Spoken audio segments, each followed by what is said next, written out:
Marc Bernardin. We got a lot to get through today. Lots of news and lots of things to do before I head up to Vancouver. What? To do The Flash. Run, Kev, run. Not name dropping or anything, but I will be directing The Flash. So I'm going to head up there. So we got a bunch of stories to get through. Before we do anything, the most important thing, folks, is me and Marc are grown up enough now to have a sponsor. We are so fancy. Yes, that's right. That's Marc's new fancy character. My new fancy I character. don't know what that was, but... and you can tell our sponsor is very proud of the way we handle our show. Our sponsor, ladies and gentlemen, is the great Loot Crate. Are you familiar with Loot Crate? Of course you are. You're a denizen of the internets. Of course you know what Loot Crate is. But have you played Loot Crate? And when I say play, I mean subscribe and shit like that. Do it. Or just gotten a Loot Crate and opened the box. For those that don't know what it is, show them the box, Marc. Excuse me while I whip this out. Look at this. Marc whipped out a long, thick, big and black. And oh my God, that's a sweet box, man. Isn't it though? If you've not done Loot Crate, man, this is ingenious. Like, it's mail. You're like, who gets mail anymore, man? It's crazy. Once a month, you subscribe to Loot Crate. They send you this package of fucking joy, pure joy, man. You go to your mailbox, it's something for you. It ain't for anybody else. It ain't for your fucking wife. It ain't for your fucking kids, man. It ain't for your fucking husband. Or it ain't for your fucking daughter-in-law. You know, like the list could go on. It's for you is what I'm getting at. And you're like, who am I? You're the person that likes to receive fucking mail, dude, for less than, what is it, like $20 a month? Less than $20 a month is the subscription to Loot Crate, man. Look at this. You get a box. They send you something to wear, something to play with, something to stare at, and a totem of some sort, man. Like, look at this. This month's theme, or it was last month's theme, actually. It's tacos. It's Deadpool. It's an exclusive Deadpool shirt. You won't find, it says tacos. You won't find this shirt anyplace else, man. That's the thing. You won't walk into a store and see it, damn Skippy. But you're not going to find it on the internet, man, because once Loot Crate does it in their gift box for the month, if their subscription box, gone. Look at this here. Look at that. What is it, man?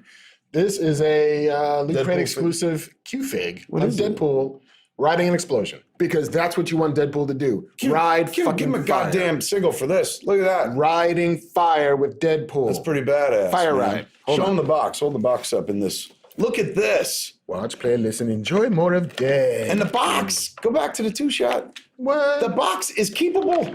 Like, you don't have to throw this out. That's a lunchbox for your kid who's not going to get any of this other shit. You know how much weed I store in this box? When it's done, it's got multiple purposes, man. They do themes all the time, and they just send you a box of cool shit. It's nuts.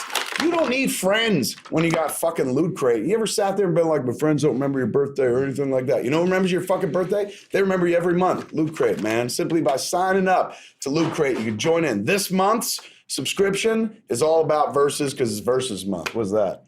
Nice. See, man, this was you last month, opening a box with a box. Look at this, a necklace of human ears. Because a single necklace of human ears, man, from The Walking Dead. It's Walking Dead soap on a rope.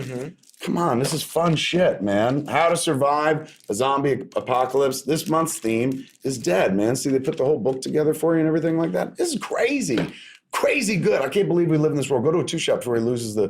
He's still got it going. It's the tits. That's the quality that is Loot Crate right there, man. He hasn't had to relick it and stick it. It's been there that whole fucking time. Don't you want this? It's crazy, man. In March, Versus is the themes because of Batman v Superman and Civil War coming up and Daredevil versus the Punisher and Daredevil season 2. Everybody's fighting this year, man. And so the theme of the Loot Crate box that's popping your way is going to be Versus, man. An exclusive shirt that nobody else is going to have and some cool goddamn merchandise. Look at this shit.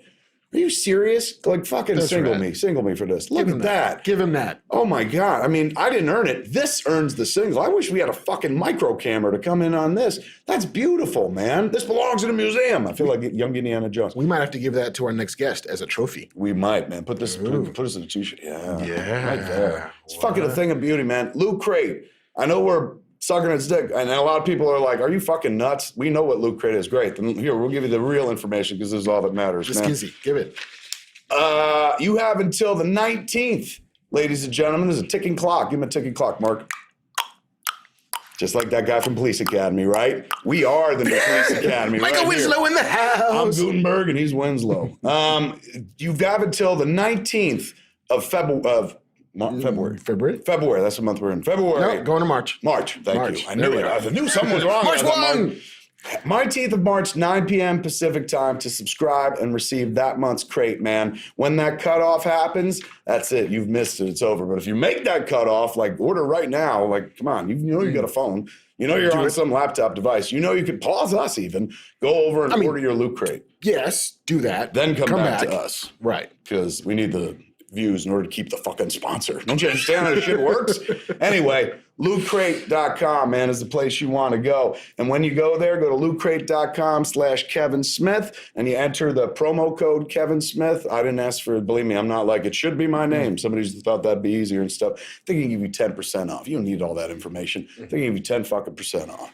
Can't do any better than that, man. Loot Crate is the official sponsor of The Fat Man on Batman. At least for this week. So fucking give them love. They see some action. Maybe they're the regular sponsor and stuff like that. Maybe we're touring arenas.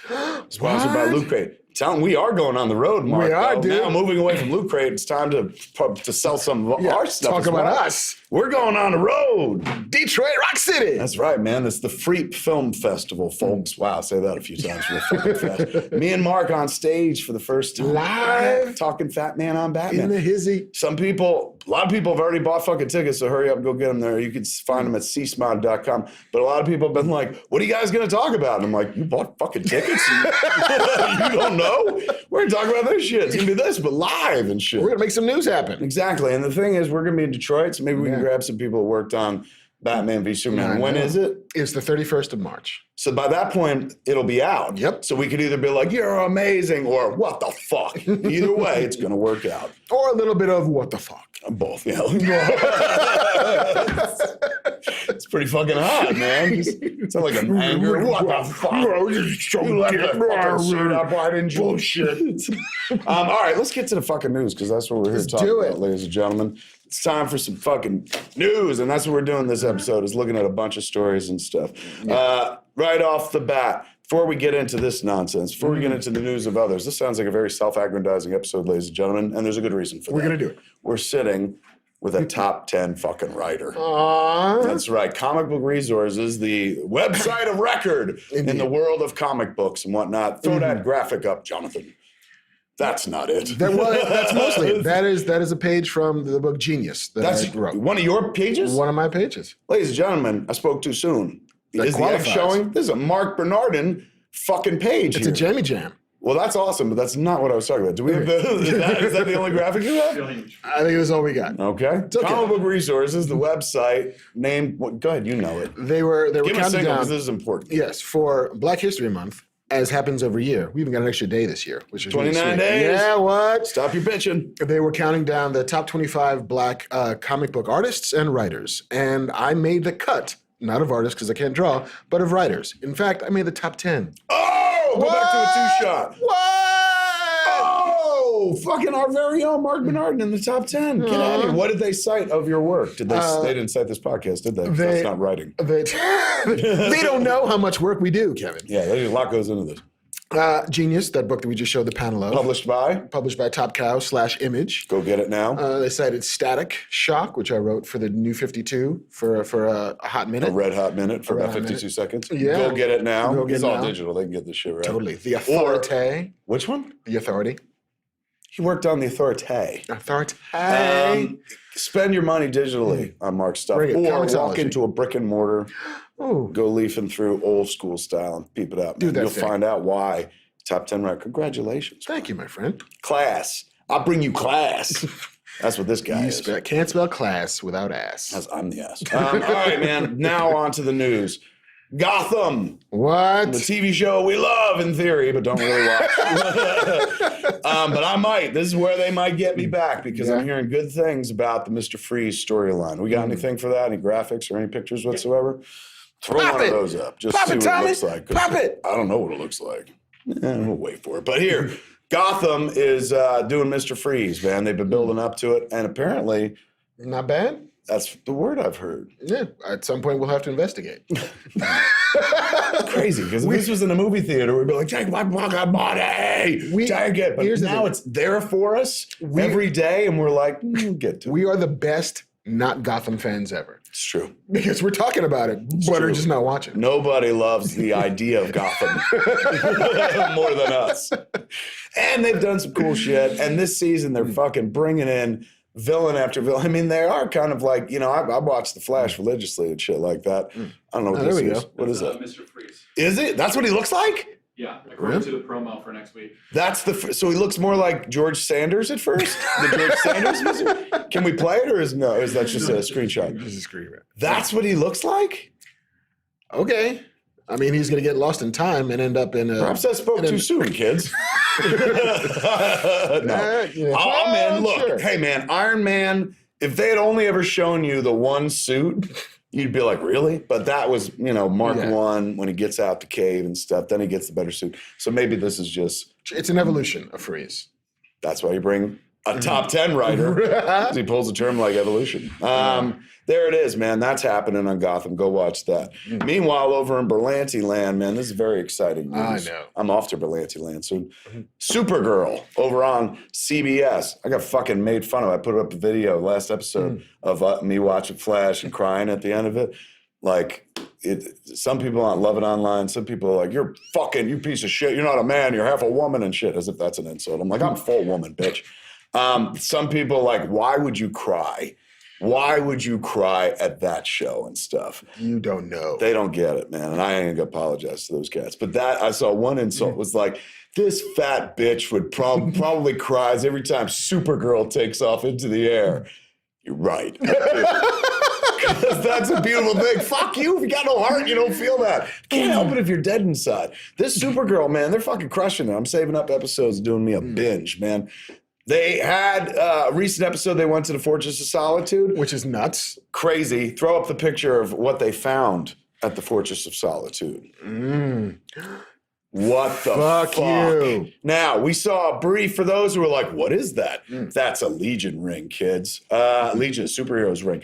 We saw it briefly in the, what's it called in Flash? It was the bleed between the multiverses. The multiverses as they were going into the Earth 2. We saw a flash of it, but this is it. Now, I haven't seen the episode. Anybody know? I haven't seen it either. I'm binging now, so I'm catching up. So let's speculate. No, let's not. We'll watch it. We'll get back to nerds. it. That's what we do, right? Yeah, totally. Making It's shit gotta up. be. Yeah, I'll tell you what. It doesn't matter. They have the fucking Legion ring on television. And that clearly, means we're this much closer to seeing the fucking Legion, and not as a cartoon. I know some people are like they've done it in the animated series. Could you imagine a live action fucking Cosmic Boy fucking like when we talked to Kreisberg, he was talking all about how they were slowly making it so that the CW had to be pot committed on the Flash. Like, all right, we're going to introduce, Deathstroke in the third episode. So by the time we get to here, we've got to do the League of Assassins, League of Shadows, whatever they call it. It was smart, yes. Like they just keep on slowly inserting stuff to the point so that when they get to say, all right, so we're going to do Gorilla Grodd, it's like, but you can't do Gorilla Grodd. We have to, because 5 episodes ago, we put Grodd on the side of a cage. They basically back the CW into letting them do the stuff they want to do. They show us a Legion ring. You got to deliver on what a Legion ring means. Absolutely. Two-shot it. I can't go solo after that. He fucking rocked it. That was absolutely true. They're pot committed. That's throwing your hat over the wall. It's like at some point we're gonna get a fucking Legion. That's taking a boob out. We're pulling your dick out on the dance floor and looking at somebody and going like that. You're going like, this is happening. This is gonna be amazing, man. You're gonna see the fucking Legion on television. Because they got a season 2, didn't they? Supergirl? Not yet. The fuck? Not yet. Hey! It's me yelling at CBS. Hey! Come on! Come on, give another season. I'm sure they're going to give another season. It gets pretty good ratings. It's totally a solid performer for them. But Kreisberg, when he was on the podcast, the audio version, he was just like, dude, whether we get another season or not, we're just fucking going for it. Yeah. Every episode, we're like, let's pretend we don't have another season because that way we'll play the game like put all in on every episode. So much so that Legion ring. And if enough people get excited, fucking be like, look, they said they were going to do the Legion. Yeah. Like you do Black Mercy, you do Martian Manhunter, you do a Legion ring, you do a Fortress of Solitude. Fuck. And sooner or later, they've had Superman, but like maybe they'll just cast a Superman and stuff. Can't wait till they fucking give those kids the keys to the Porsche. You know what I'm saying? The two characters that they like, wow, these are for the movie people and stuff. Nah, take it. Give Berlanti Land, Batman, and Superman, watch the world explode. Some men just like to watch the world burn. Not Berlanti, man. Nah. His crew, they just want to make your childhood come to life. And that's why I cry, you fucking hard asses. Drive it like they stole it. What a metaphor. Wolverine 3. You tell this story, Mark. Apparently, Liev Schreiber, who was out walking the walk and talking the talk for Spotlight. Ray Donovan. Speaking of which, Spotlight won Best Picture. Spotlight. I love that movie. I thought it was wonderful. Best original screenplay? No, yes. Yeah, they bookended the night. Early win, late big win. Mad Max walked away with 6 fucking trophies. For one brief shining moment, though. Didn't you think like, holy shit, this is about to happen? Could we do this? Could we fucking do this? Oh my God, dude. My dick was half hard because I was like, if they because everything, once Stallone didn't get the Oscar, yes. Everything was topsy-turvy. I was like, here's 2 things that could happen. Mad Max, I was like, George Miller can win Best Director. Yes. And Revenant will win Best Picture, or vice versa. And Leo could possibly not win Best Actor. I didn't think that would happen. The whole world, the only reason that people tuned in, they're like, let's see him get his fucking Oscar finally. But so that was a foregone conclusion. But I thought Stallone was a foregone conclusion. Yes. Yes. I think he did too, because they had him on camera. He was like, ready to go. What? He was. It's my time. It's my time. But bang, all of a sudden he Mark fucking Rylance. Who's that guy? Rylance. Right in the fucking heart. All right, so that happened. So once that happened, I was like, holy shit, man. Like, maybe Mad Max will, because they took early. Maybe they'll just wind up being like, look, fucking, we all know it. Mad Max. I heard a story. I heard some gossip. Give him a single. Industry gossip. Give him a single for the gossip. This is amazing. Go. That Warner Brothers was so convinced that Black Mass was going to be their Oscar movie that they put all of their weight behind it and decided to kind of ignore Mad Max. Like, it's whatever. Yeah. It's like, but the reviews are pretty good. People seem to like it. Black Mass is our thing. And then the person I heard it from was like, if they had pushed for it, like you could have gotten a big Oscar for that. You could have gotten a director for that. You could have gotten a picture for that.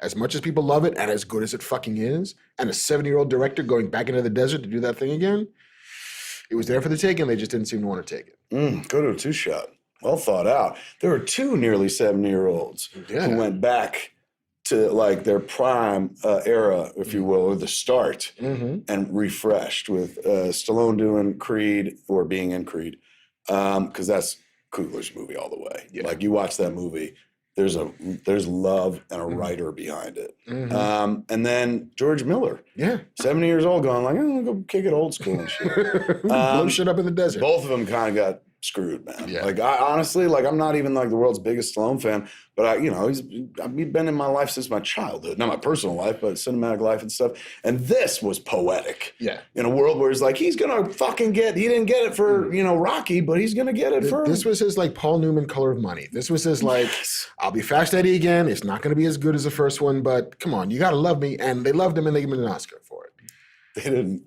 It didn't go that way for not so much. They gave him a Golden Globe, which is sweet. He got a lot of fucking awards. He got some love. Awards, but I didn't see the Rylance thing coming. Anybody? Nobody sees did. Mark Rylance coming. Nobody expects Mark Rylance. He's tricky. Other than that, is there anything Inside Out one? And other than I think that's all the geeky type stuff. Yeah. Unless you count the Revenant. Ex Machina. Ex Machina won Best Visual Effects. Effects. A, man. Ex Machina won Best Visual Effects. I love that movie. It's fucking dope. And I'm pretty sure Oscar that Isaac should have been nominated for actor for that movie. He was tremendous. And I think that like Alicia Vikander, who won Best Supporting Actress for The Danish Girl, a lot of that seems to have been A24?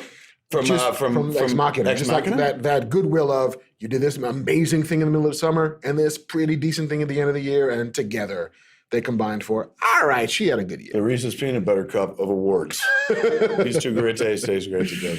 But that's all we'll say about the Oscars. So Wolverine. He was there. Liev Schreiber was at the Oscars because he's wonderful in fucking Spotlight. Dude's wonderful in everything.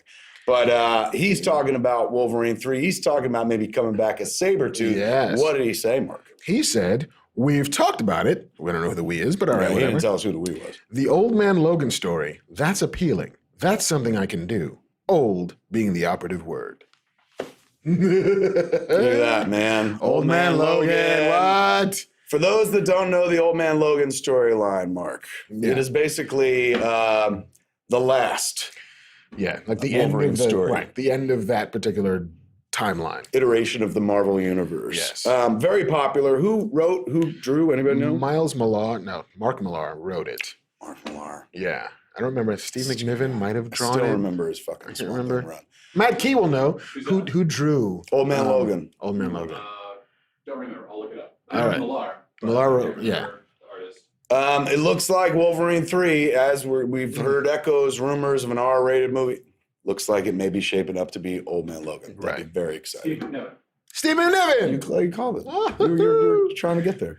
Let's keep it in the X universe, folks, and talk about our favorite mutant of the moment. Gambit. Yeah. It's nobody's favorite. Well done. Nobody likes poor Gambit. Gambit, his movie got moved. What you say, Cherie? Did your movie get moved? Did they move my movie? Because I do not do rated R dialogue. It's more French Canadian. Really. It was a little bit. You went a little. I wasn't Cajun. Yeah, you didn't quite go the Paul Prudhomme. No, I can't do that shit. Yeah. I'm not good with accents, man. No, I you're can do good. Bane. Yes, but that's about it. That's all you got. And even that's kind of weak. Let's go to Gambit's moving. Yes, But that's good news for Deadpool 2. right. Gambit was supposed to be on October of 2016, and very not so quietly, Fox removed that title from that date. The fuck off that date! Bullshit. That's what they did. Yeah, pretty much. Yeah, with like a giant rake. Get over that date. This Deadpool now! Everything's Deadpool! Deadpool, Deadpool, Deadpool! Yes. That's what I'd do if I was running Fox.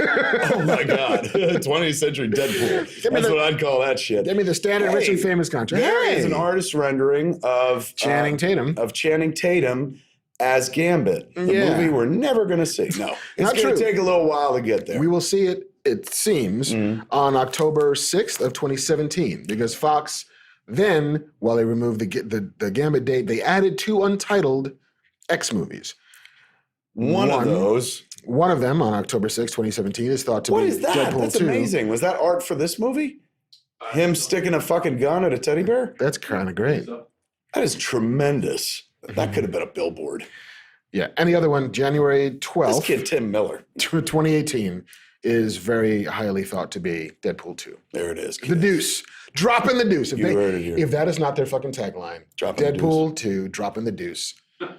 I don't know. I give up. Fox, call this man. It's all I do for you He's guys. got good ideas. I'm the punnery. Come to the punnery. I will give you puns. Crapping good ideas, this guy. I'll allow it. That makes it very exciting for those of us who love the Deadpool movie and are very excited by the notion of Fox putting him in everything. I know some people are like, don't do that. That'll ruin it. Fuck that, dude. Here's what I want now. Stuff him in a Merchant Ivory picture. Sound of Deadpool Music improves 2. everything. Sound of Music 2 with Deadpool. There you go. I mean, Julie Andrews ain't dead. The hills are. This would kill her, but she... She can still be in it, man. Yeah. They put her in charge of Deadpool. Look, this shit writes itself. Deadpool like fucks off to a convent to get his shit straight, and who's running the convent? Sister Maria. Oh my God. What? There's songs, and then he's got to defend the convent. Right? Let's see. Star Trek. Moving on to Star Trek.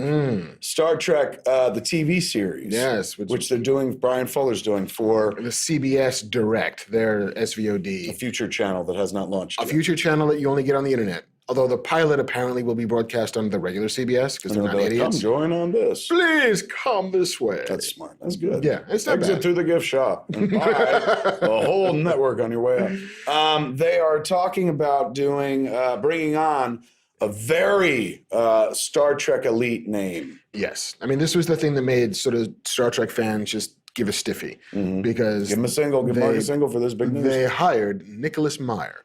Now, if you don't know who Nicholas Meyer is, I don't want to know you. Because he wrote and directed Star Trek II, the best Star Trek movie ever made. Wrath of Khan. Wrath of Khan. And then Star Trek VI, The Undiscovered Oh my Country. God, is that him? That is him. He was a pup when 40 this some shit odd years happened. ago. He also... That's him now? That's him closer to now, yes. Wow. I think he's 70 years old. Now, Star Trek will age you. Oh, really? yeah, it's a good time to be 70, apparently, in Hollywood. Right? It's good to be old. Yeah, really. Suddenly never get everybody's working, old. as opposed to being like, You'll there's never the door die. ramps. They're like, come on in. You're viable. Yes. Pretty He sweet. also wrote and directed the Time After Time. You remember that movie? Go back to my Yes. single. Go to a single first. Now go to a two-shot. time of time if you haven't seen this fucking picture. Oh my God. Hunt it down. Malcolm McDowell, Mary Steenburgen, David Warner playing Jack the Ripper. Malcolm McDowell playing H.G. Wells. H.G. Wells, and Mary Steenburgen playing Mary Steenburgen. Pretty much the very first Mary Steenburgen performance that kind of like in my mind, I was like, oh, that's Mary playing Steenburgen. Clara from Back to the Future 3. Pretty much, kind of. She's wonderful in the movie, but it's a movie about like H.G. Wells makes a time machine, goes back in time. He's friends with a guy that he doesn't know is Jack the Ripper. He takes the time machine, goes to the fucking future and shit like that. Goes to the 70s, like the disco 70s. Disco 70s where he can easily stab hookers like crazy. And then H.G. Wells has to jump to the future to save him. It's really like, you know, in the genre of time travel, a lot of people know it, but outside the genre, most normal people know like fucking, Back to the Future. But like this was pre-Back to the Future, not a comedy, more of a thriller and stuff. Yeah, really it gets dark too. Yeah. David Warner is not fucking around with Jack the Ripper. Yeah, he's well, right in the name. Spoilers. And Jack then the nice he guy. directed that? Yeah. This guy's a fucking genius. Why isn't he directing more? They should give him more shit. That's a fine question. Hollywood. This is Hollywood. Brian Fuller's like, fuck you, I hired him. I'm Good taking point. him. Well done, Brian Fuller. Yes. Dark Tower. This means nothing to me, but a lot of people like this. We talked about it a couple weeks ago. I'm still baffled by it. That it was rumored that Idris Elba would be playing the gunslinger and that Matthew McConaughey would be playing the Man in Black. And the book opens with, you know, the Man in Black fled across the wasteland and the gunslinger followed him, or something to that effect. And Stephen King tweeted out today that it's official that those two guys are those two guys. Idris Elba is the gunslinger. And Matthew McConaughey Roland is Deschain. And Matthew McConaughey is the Man in Black, the bad guy. Matthew McConaughey's the bad guy? Yes. Idris Elba's a good guy? Yep. There it is. That's all I need to know. Yeah. Starting as a feature or starting as a TV show? Starting as a feature, and right now it's looking like it's only going to be features. So it's no longer this plan of like, we're a movie, we're a TV show, and then a movie. I think the hybrid plan fell apart once Ron Howard fell out of it. Who's doing it? Anybody know? I don't know. Some guy who did something, but not that One guy. of those. Granted, I also said that about Tim Miller, so don't ever take that some guy who did something as any kind of barometer of quality. I hear shit's going. Shit's going his way. He's having a good year. Yeah. All right, so that's pretty sweet if you're That's into the pretty Dark great. Tower, and there's a bunch of people that are. Yes. Congratulations, Stephen King. There are some people who, of course, are butthurt that Idris Elba is playing who had been written as a white guy in the books. Was he written as a white guy? He was written as a white guy. Like, Stephen King was like, a white man.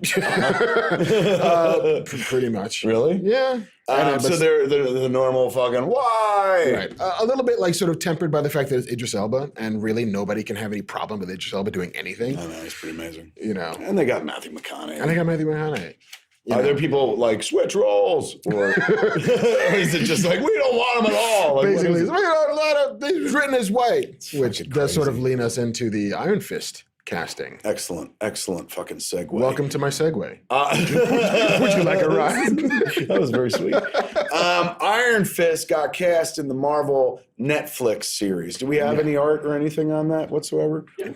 That, for those unfamiliar, is Danny a drawing of Iron Fist. That is not who got cast. That's the cartoon character, the comic book character. There he is Loris Tyrell. from the Game of the Thrones. And he got cast. There he is right there. Ooh, man. He's pouty like, face. Ooh, I want to fuck dudes. In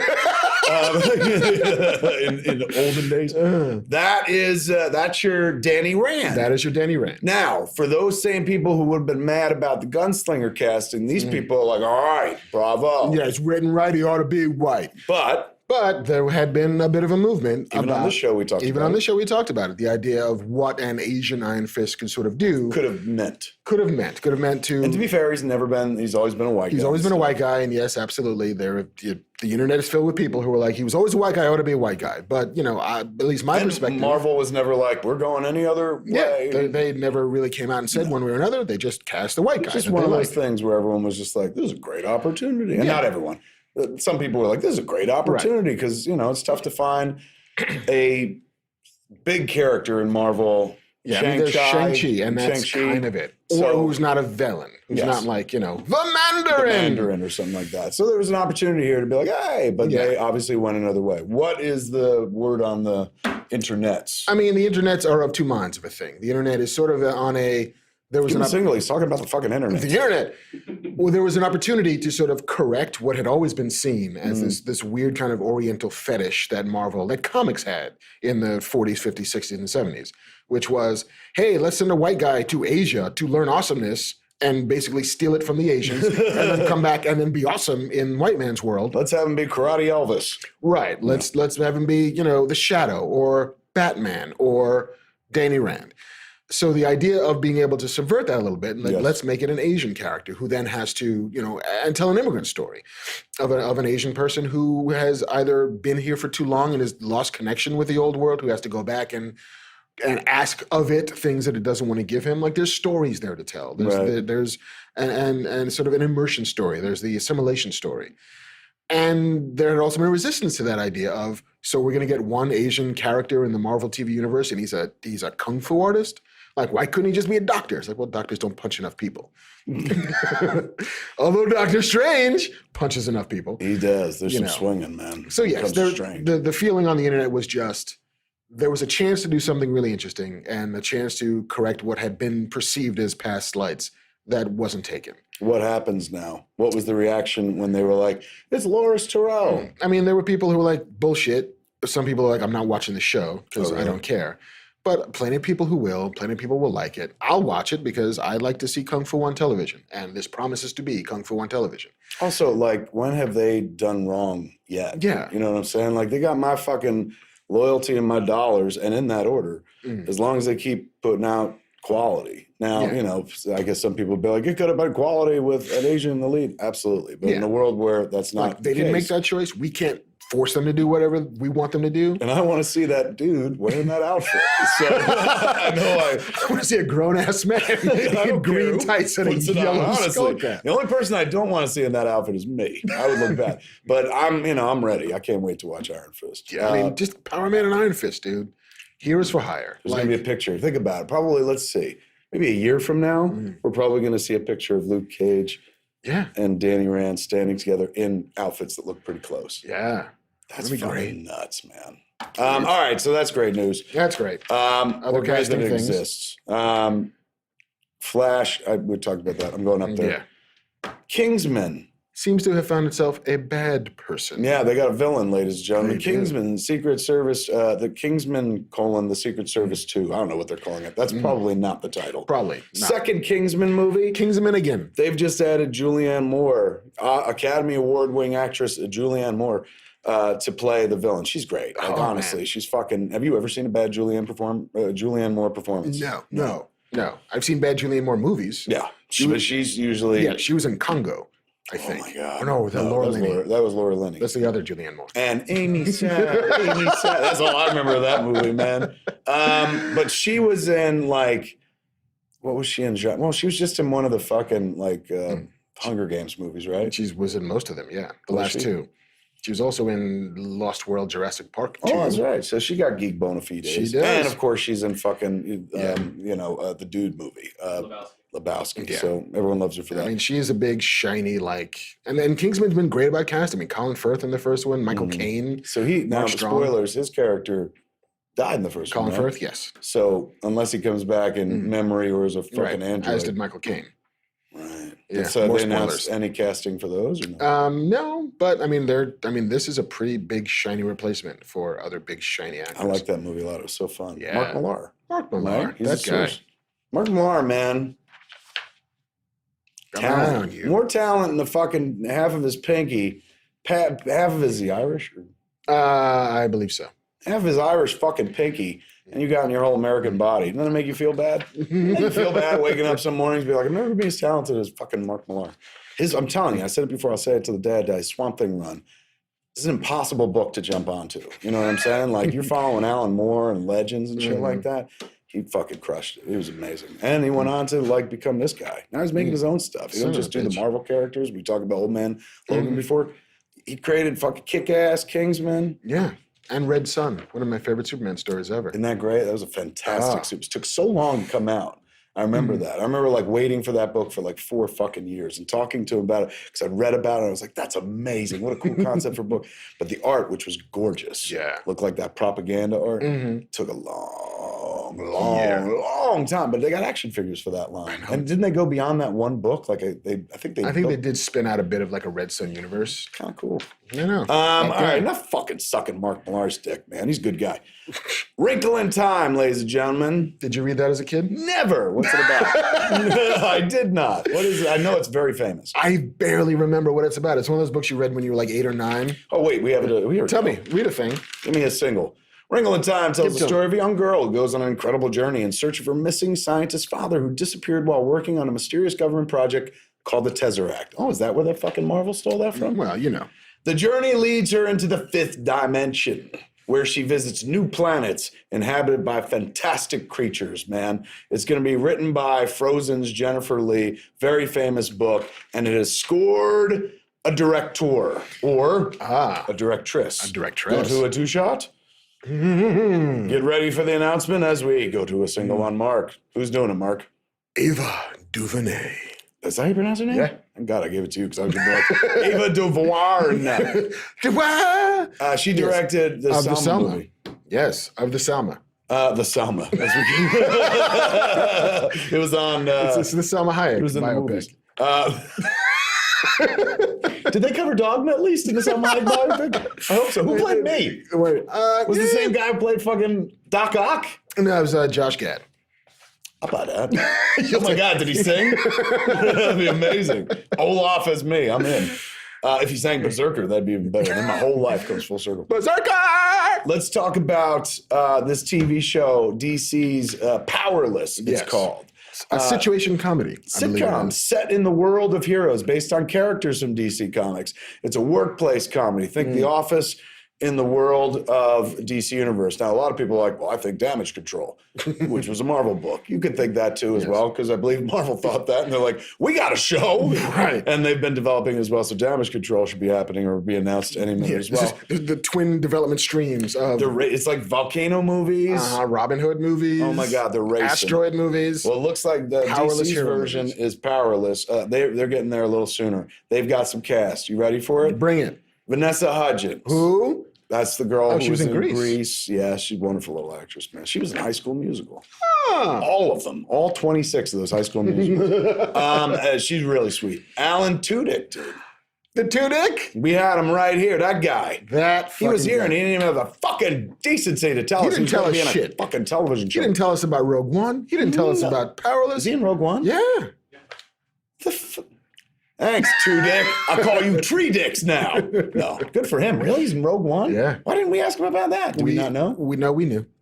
But we didn't? We failed miserably at that task. That was us? That's on us. I thought that was a good show, too. We got some good information. It was really good until I realized, oh, fuck. He's in a Star Wars movie. We didn't ask him about a But Star you know what, Wars to be fair, we did ask him for geek bona fides. Yeah. He could have thrown that out. Didn't. Would have been the courteous thing to do. Technically not a lie, because we didn't ask him a pointed question, but... Nope. It's all right. You live Come and learn. on, you Tudyk. Alan Tudyk, man, he's in the cast. Danny Pudi and Christina Kirk. Let me see. Anybody else? Danny Pudi's from Community. Uh-huh. Christina Kirk is A to Z. Sure. I think those are the only names I got in my cast. That's it. Sitcom's been picked up as a pilot for NBC. Is described as being similar to The Office, except set in a world filled with superhero explosions, man. I added explosions. Didn't even say superhero Because, of explosions, course. But it's got to be right. I mean, you don't have like superhero not explosions. Because you meant like, is this? I hope they set it in the world of fucking Man of Steel, Batman v Superman. Everything's on fire. Well, the dark side of like, you fucking burn this world down, Alfred, is the movie. But the TV version is like, oh my God, he's beating up Zod again. And then they Son make of a some bitch. jokes. Why doesn't he go blow up that giant world sucker instead of the other giant world sucker? Oh my God, did I just hear him say kneel before Zod? There you go. Scene. Right there. You can hire us. We'll write We'll do it. We'll act it out for you and everything. What does he do in that Fortress of Solitude? He's by himself an awful lot. That's right. That's my grade level. Now you're fucking. Is you're he my polishing level. crystals? He's polishing crystals. That's right. He's seeing his parents. I was seeing my parents earlier. Let's talk about The Killing Joke. As we all know, it's a Deadpool world, and of course, the R rating of Deadpool meant that everybody on the planet with a superhero or anything is like, ooh, we got an R2. We can go hard. Including Batman v Superman announced that, they've on home video mere months after the theatrical release, there's going to be an R-rated version. They rated an R version of the movie. You see Doomsday's tits? Yes, both of them. I think you're going to see one in the PG-13, but in the R-rated version, he takes the other one out and licks it a little bit. That's hot. It's got spikes in it and shit.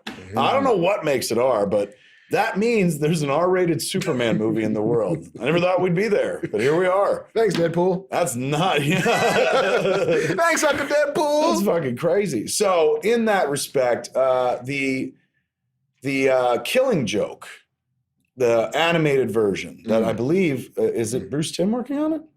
Yeah, Bruce Timm's working on it right now, and it has Kevin Conroy as Batman, I believe. And have they announced any of this, or am I making it up? I think you're making it up, but let's go with it. I don't know if it's announced, and I'm not saying I know. I don't know shit, but I just assumed for the Killing Joke. You get Mark Hamill. Oh my God, are you kidding me? Like fucking, if you weren't gonna get him because he is your Joker, like get him because he's Luke Skywalker again. I mean, the man's in England right now fucking playing Luke Skywalker. So he could phone it in from the top of that mountain easily. You ain't kidding. And like nobody's more passionate about this shit than fucking Mark Hamill. Mark Hamill sent me a fucking email going like, you're going to do the Flash, dude. Like, is James Jesse going to be in the episode? He's in England dressed as a Jedi and he's going like, do you think Trickster's going to be in your episode? I was like, Mark, I'd love it, but aren't you a bit preoccupied right now, holding the fucking universe together with the Force? You're awakening, motherfucker. He can multitask. That's true. Clearly. He's got some lines in this movie, I hear. I know. Shut up. Last movie, there was a credits. Done. Avengers, and then credits. Okay, so Killing Joke, man, might be an R. And well, number one, I hope it's Kevin Conroy and Mark Hamill. Yeah, I just for one, I didn't blank on Mark. I was going like, I just hope they don't do the like, hey man, well Batman is now Ben Affleck and he wants to do it, and the Joker's Jared Leto and he wants to do it. Like, you don't want that. No, we got it in the movies. What you want, especially with Killing Joke, is the two classics. You want fucking Conroy, and you definitely want fucking Mark Hamill. You want that multiverse to stay just inviolate. And look, they'll wind up doing a Killing Joke movie a couple years from now and stuff like that. But like for the animated version, and one in which they've been apparently allowed to go R if they want. And that's a brutal fucking story. Like if you're going to go R, that's R for all kinds of uncomfortable reasons. And we might actually live in a world where like people won't get shitty about it either. Like if this had been done in the 90s, there'd be parents groups, PMRC type shit. But now after fucking Deadpool, and like a lot of people have pointed out on Twitter, like you guys keep talking about Deadpool, it's the first R-rated comic book movie. We know it's not. Fucking Crow, fucking Punisher, fucking Sin City, fucking like the list goes on. Yeah, we get it. This is beyond an R-rated comic book movie. It made $150 million. Like that's a game changer. I understand there have been precedents, but this shatters the glass ceiling of R-rated fucking comic book movies. It's cresting 600 million worldwide at this point. I mean, like, I honestly, like, I would hate to follow that. What's the next superhero movie gonna follow it? Batman v Superman? I would be fucking, I'd be not nervous because they're gonna make a lot of money, but I'd be like, fuck. You know what I'm saying? It's like going out on its comedy club stage after an insanely strong opener where you're like, fucking let that kid on. I gotta go out and tell stale jokes. All right, thanks, Dave Chappelle, for being here. And now the comedy styling is a sonic bomb. I'm like, wasn't Chappelle funny, everybody? Hey, remember that one time Dave Chappelle did that bit about pancakes and bricks? Yeah. I'm rich too, bitch. That's a hard act to follow, man. Yeah. Like even Civil War, if I was Civil War's coming in May. If I was Civil War in March following Deadpool, I'd be like, God damn it. Listen, Scarlett, here's what we need. Yeah. Fucking, we gotta get crazy. Can you curse a lot more? Start saying like motherfucker and shoot things in the face. Just earn it. But so Killing Joke, man. Happy to say you guys are finally gonna get your animated Killing Joke adaptation. Phil Borsa, the concept artist for the film, is quoted as saying, apparently enough money has been made from superhero movies and adaptations of comics of every stripe that it now transcends the previously assumed limitations of the genre. It's a good time to be a comic geek. 2 weeks into the project, we were told to stop development because Watchmen had underperformed at the box office and WB had lost faith in an R-rated superhero movie. Now it's a completely different story. How long have they been doing this? Like if Watchmen was the problem, it's a long time. 2000. They were talking about doing it back then, but Deadpool helped. Deadpool is such a superhero, and I know he would deny it. He's like, I'm not a superhero. He's such a superhero, he saved the Killing Joke. He saved someone from Batman's world. That's fucking nuts. All right, man. We're almost out of here and stuff. Yes. Last two stories. Last few stories. Guardians Dose. Guardians of the Galaxy Dose added to the cast last week. Mantis is going to be played by Palm Clementieff. Ooh, nice. Ooh, yeah, not bad. Do we have a picture of that? Of Mantis or anything? Or we don't Palm have to. Clement. Or whoever Palm is. Palm Clementieff. Is it Loris Terrell? Can we put up another Loris? Just he's so pretty. Dude's fucking pretty. I mean, I know. If that's your Danny Grant. All right. Good choice. Remember the twins. Ooh, That's her? Sir. That's her? Interesting. She's playing a character called Side Boob, I take it? This is Mantis, our Mantis? Yeah. And get ready for this, kids. Grab your socks, nose, and ball. Kurt Russell has been Shit. cast as Star-Lord's Yes. dad, but they haven't revealed the character yet. They haven't said he's Star-Lord's dad either. That's Right, that's presumption. us. That's us. I just hope he's Stuntman Mike. Could he be Stuntman Mike? Could you imagine? He's just like, plowing through motherfuckers in space. and they're listening to that song. Meow, meow, meow, meow, meow, meow. And then there's shots of feet. Feet. Guardians of the Galaxy 2, you can take my fucking money now. Like, Yes. ain't no way. James Gunn back in the director chair? Yep. No way is that movie going to be anything but fucking pure joy. He got it so right on the first one. You know how hard it is to get one of those through? Now So- that he's set a tone and shit, and Like now that- that Deadpool ups the game, come on. That is always the hardest thing. It's getting that tone right. Yeah. And being consistent with it and still having that tone mesh with the rest of Marvel's tone. Fuck, it's a win. Some It's a talented win. people working in this business, man. I Should we like talk to about watch the comic movies. books? Yeah, let's talk about fucking comic books before we get out of here. Last thing, kids. All these movies and TV shows, which we all love, they're based on silly books, comic books as a source material. The funny pages. DC Comics is about to go through another iteration, another, what do they call it, company-wide event. This one's called DC Rebirth. What do we Yes. know about this? We know that it's kind of affecting line-wide for the most part. So what's the word? They're going to is this one of these, we're going to renumber everything? We're going to renumber everything again.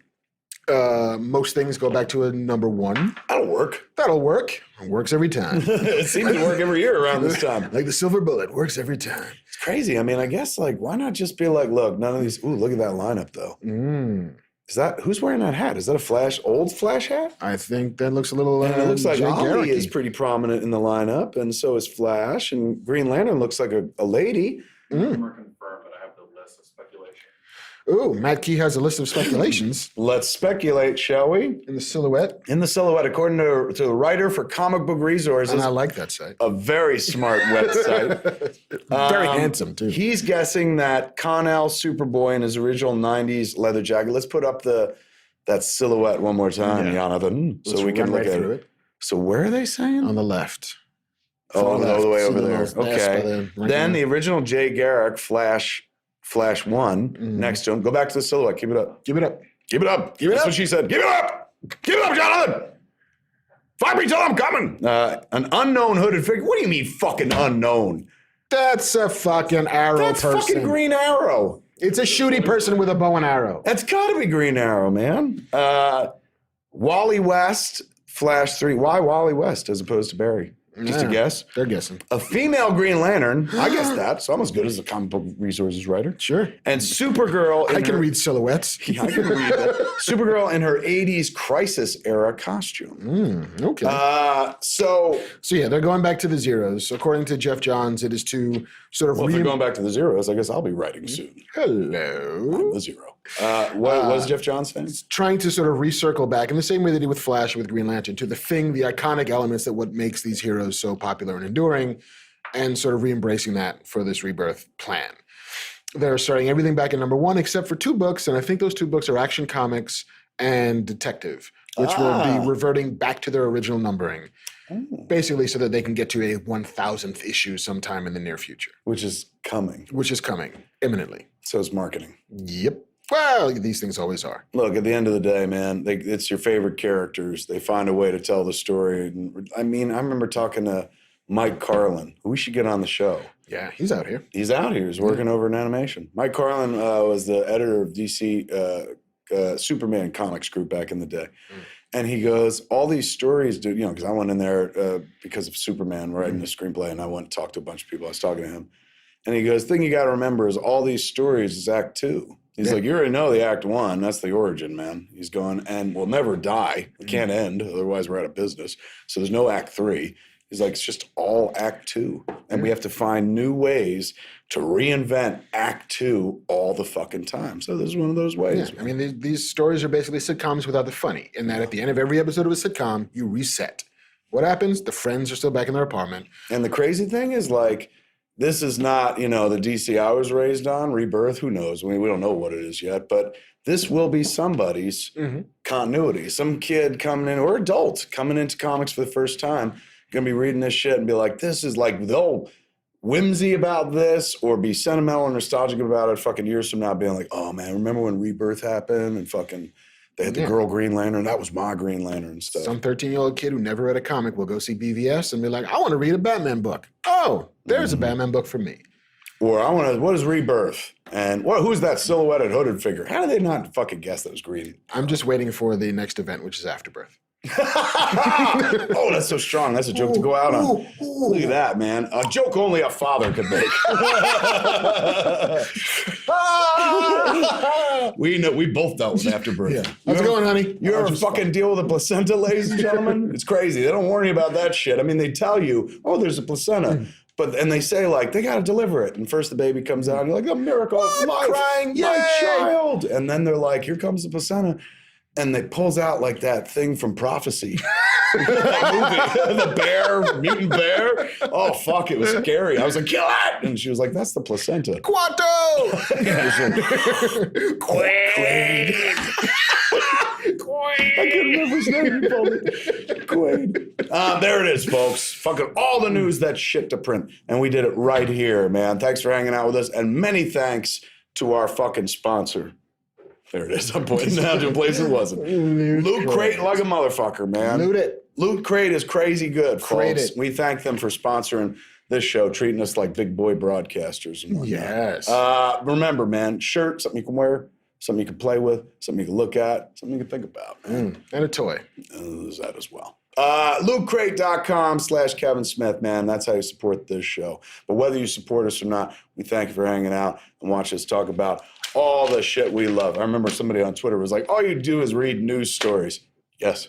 Pretty much. Yeah, that's the idea of the show. As promised. Never really gonna change. So if you don't like this shit, you better move on. But next episode, we change it up a little bit. Every once in a while, man, we get a guest in the fucking Fat Cave, and that's going to happen. Come Somebody back next fancy. episode, you're going to see me and Marc sitting around with a fucking guest. That's next episode of Fat Man on Batman, which you can watch right here. Same fat time, same fat channel. YouTube.com/Kevin Smith. This has been a production of Smodco Internet Radio. Sir, only at smodcast.com. People for years always going, how come you don't do Jay and Silent Bob video game? I could barely make a fucking movie, as I've been told. I can't fucking make a video game to save my life. Wouldn't even know where to begin. So when somebody says, hey, I want to put Jay and Silent Bob in a video game, you listen, man. Justin Woodward, who's created indie games for a while now, has a partner on this new game, Jay and Silent Bob Chronic Blunt Punch. Piece of genius. Now, Justin wants to do it because he's got credibility in the genre and whatnot. The guy who kind of brought it to my attention is Elias himself, Trevor Furman. Explain to all these people listening. So the story is Jay and Silent Bob, their customers are mysteriously missing, and they decide to try and go find them. And they go exploring, and there's like a new mall that has opened up. They go into the mall, and then when they get in, they quickly find out that they can't get back out. It's basically like a labyrinth. Right. With like different rings. Genius. God damn it, there's my Mallrats sequel. Each area is a different area in the mall. A recognizable place in a mall, like whether it's a Victoria's Secret or like a Brookstone or something. Brookstone would be hilarious. And like foot massagers just turn into like Iron Maidens or something like that.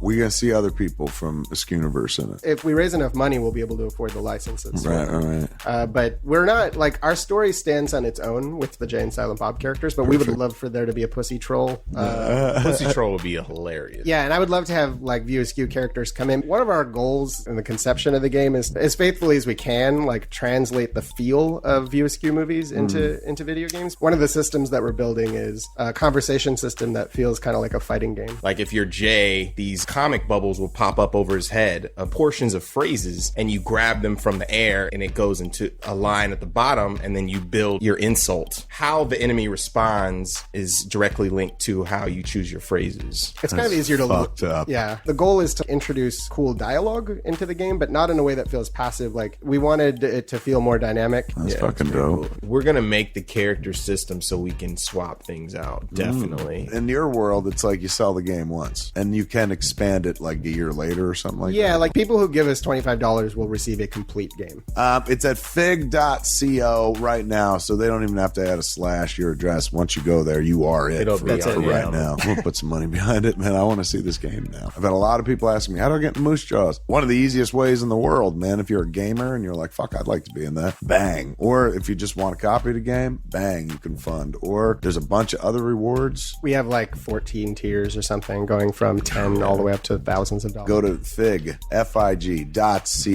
and pump some money into this game, man.